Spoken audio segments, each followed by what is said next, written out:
nesting in Path of Titans, a feature that we usually see in the genre but that is mysteriously missing on this one.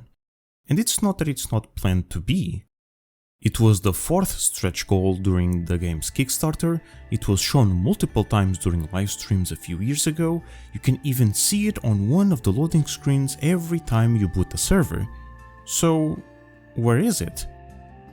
It's quite a strange situation since there was a time that this mechanic was frequently being worked on and showcased, but from a certain point onwards it completely stopped being mentioned apart from some very rare instances. However, we do know for sure that it's not abandoned, so there must be a strong reason behind this peculiar hiatus. Path of Titans changed quite significantly in the past 2 years.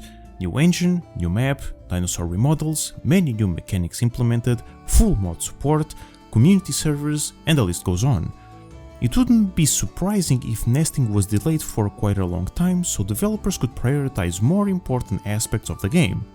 But here's another relevant question. How will nesting work in Path to begin with? PoT functions substantially different than its main competition in most cases, and this system in particular is no exception.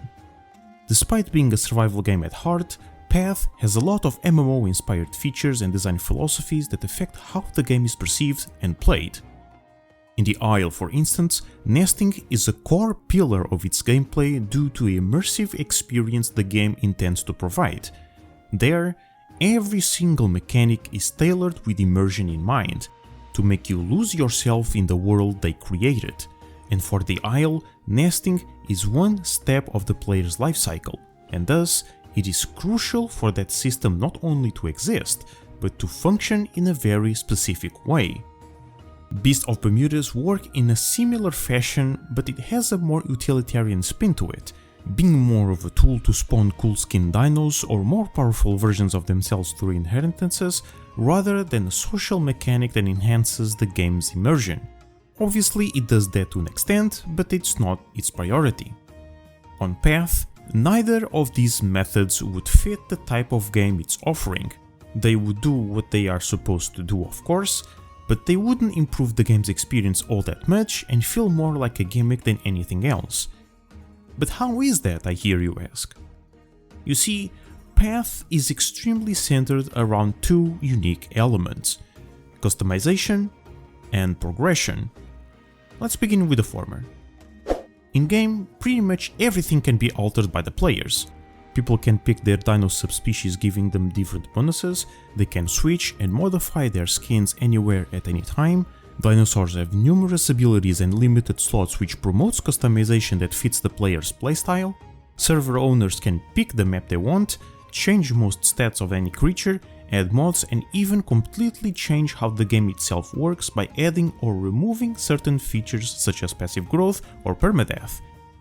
Customization on all fronts is at the core of Alderone while making their game, with every single mechanic contributing to it, and nesting must be reflective of that.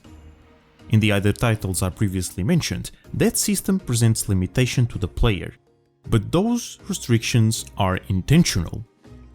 If you hatch from an egg, you can't pick your skin, you inherit your parents' perks and mutations, and you are fully dependent on your parents. The hatchling growth stage was designed to be that way.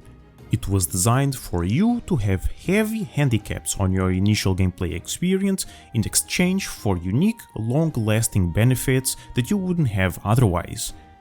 But while that works pretty well in those games, those limitations completely go against Path's philosophy, and if implemented the same way it is in the Isle, it would utterly break the flow of the game, feel clunky and out of place. So how could nesting work in Path then? The second core element of the game is progression, and the major system in that category is quests. Questing in Path of Titans was already a very debated topic due to its implementation. In theory, the feature sounds pretty interesting.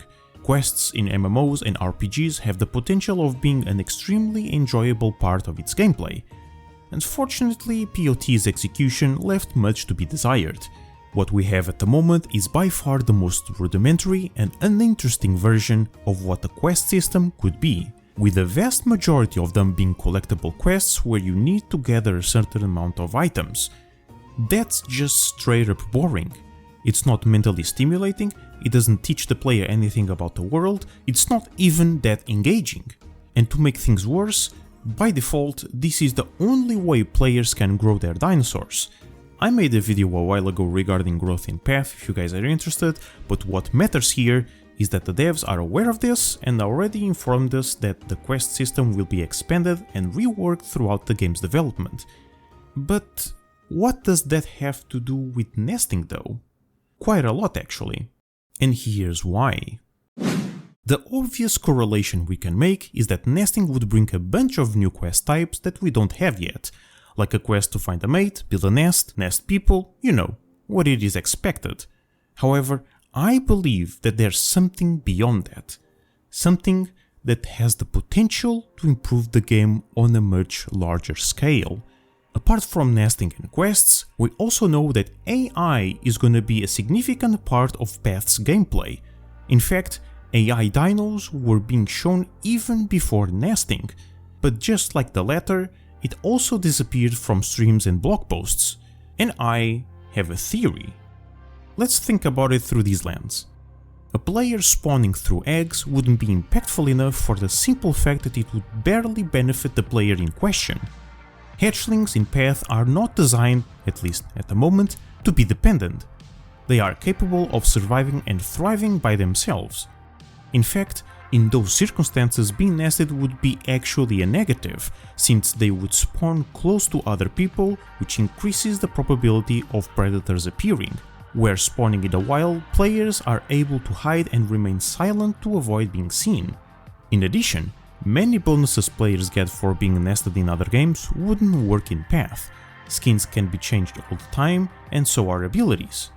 Alderaan could influence players to nest and be nested by giving them exclusive skins, growth boosts, get abilities a stage sooner, and some other benefits beyond this.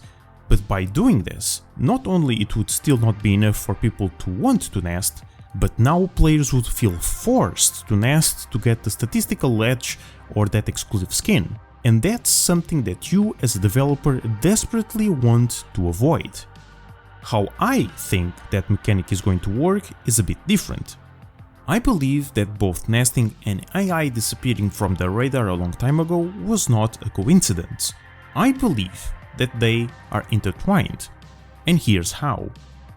AI, especially herbivores, are gonna be a frequent sight on official servers at least. But what if they wouldn't spawn naturally?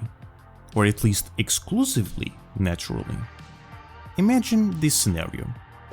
Let's say that an AI herd of lambios travel from Hunter's Thicket all the way down to Green Valley.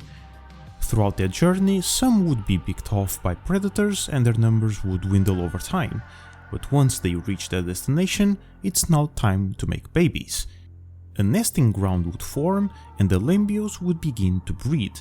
Because of this, carnivore players located in the surrounding regions, aka Dried Lake, Whistling Columns, Broken Tooth Canyon, Stego Mountain and Big Quill Lake would receive a quest related to that herd, and the quest itself could change depending on the species. Smaller carnies like Latin and Deinonychus could be tasked to steal eggs, target babies, and maybe even doing it during nighttime since most of them are night hunters, while the bigger predators could get a quest to hunt that herd a couple of times. Some sort of threshold quest that the more you do it, the more rewards you would get.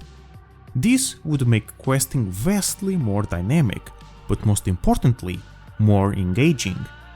But now we are presented with a problem. Imagine that the carny players are too successful or there are just too many of them, to the point that the herd completely disappears with no chance of recovering. This is when player nesting comes in. Once a situation like this surges, Lambio players could receive a quest to nest a certain amount of babies. Now here's how I think the system itself could work. Players would mate, make a nest and lay eggs, all the standard stuff. But here's the difference. Instead of each egg having to wait for a human player to claim it in order to hatch, eggs would have a timer and that timer would only start ticking once the nest is either full or when the mother stops the laying process. Once the countdown begins, players have only a couple of minutes to be invited to claim the eggs, let's say 15. But once time runs out, rather than becoming spoiled or sterile, the eggs would still hatch, but the ones that weren't claimed by players would hatch as AI dinosaurs. Now the parents or herd would have a new quest: raise a certain amount of babies.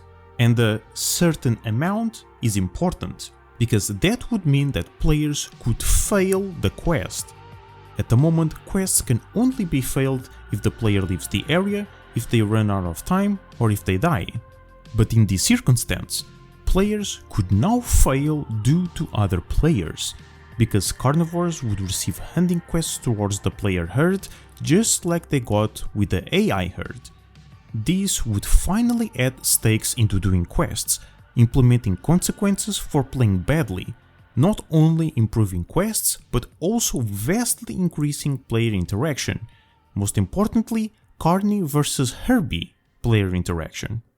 In this way, nesting in path would serve as a quest catalyst and a maintenance tool to keep AI population afloat.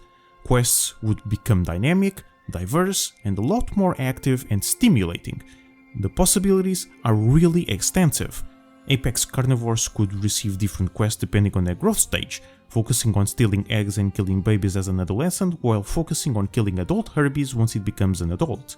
Herbivore players could receive a quest to nest in a specific region to form a new herd of their own species, or two different plant-eater species could even be tasked to form a mixed-packing herd, for instance.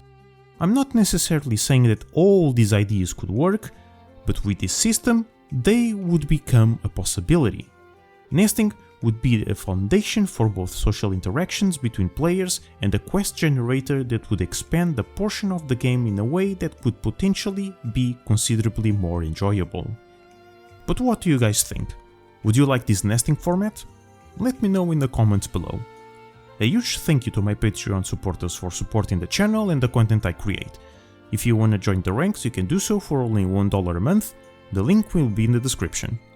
Don't forget to leave your thoughts and opinions down below, join our Discord server for memes and pertinent stuff, and I hope to see you all next week.